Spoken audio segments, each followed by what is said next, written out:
সাগর তীর জুড়ে মানুষের ঢল, বালুচরে খেলছে শিশুরা, কেউ আবার ব্যস্ত ছবি তুলতে।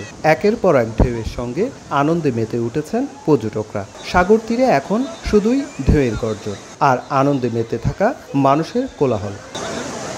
শুক্রবার সাপ্তাহিক ছুটির দিনে কেউ পরিবার পরিজনের সঙ্গে, কেউ বা বন্ধু প্রিয়জনকে সঙ্গে নিয়ে এসেছেন বিশ্বের দীর্ঘতম সমুদ্র সৈকত কক্সবাজারে।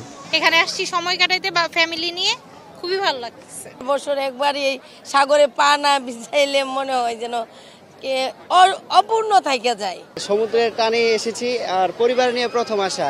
পর্যটন মৌসুম শুরু হওয়ায় বাড়ছে হোটেল মোটেলে বুকিংও। এতে ব্যবসায়ীদের চোখে মুখেও এখন স্বস্তির ছাপ। আমরা আশাবাদী এখন থেকে রোজার আগ পর্যন্ত ব্যবসা জাঁকজমক এবং কন্টিনিউ থাকবে এবং আশানুরূপ পর্যটক কক্সবাজারে আসবে।